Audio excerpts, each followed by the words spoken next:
Diin pwede naton balunon, ngan pwede naton pamalandungon, kay ini nagtataltag in istorya, anaton relasyon nga dan aton tuna nga natauhan.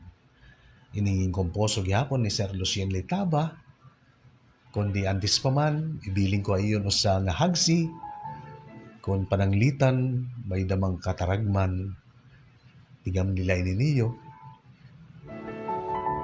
kabugat pas anon, kaguol pinsaron. Kung ikaw, akon, kaupod, magaan, ug kaya naton.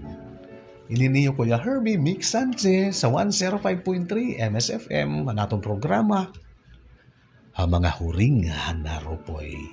Ihatag ko iyo, aton panamilit nga musika, kiring tagta sunod nga Sabado, maupay nga kulupa aton nga tanan.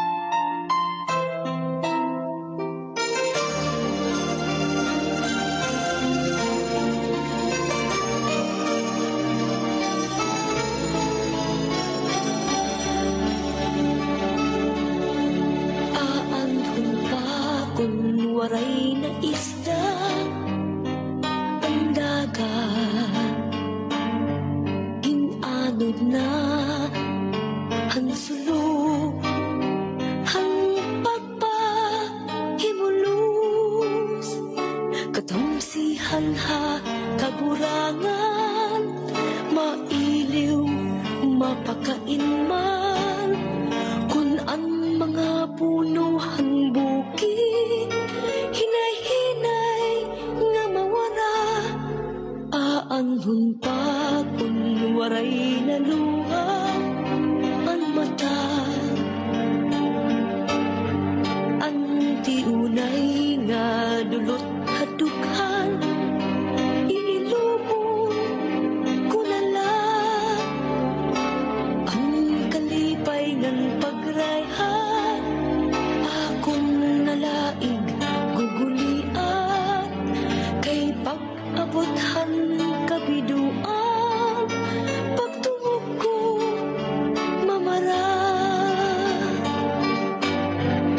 Amoy ni kalibutan, mga butang nga aada, kundiri pagtitipigan, mapalagiw mawawala yung taon, ang babayaan, kasakitan, dadangtan, kay natanan magkaurusa, nga nakupkuphan tuna.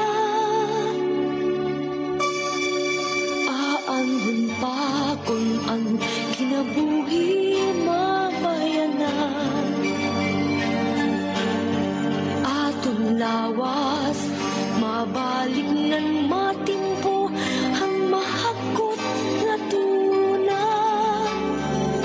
Mga butang kalibutan, ibibilin pagbabayaan, ang ginhatag hain nga ngaran, hinumduman na lang.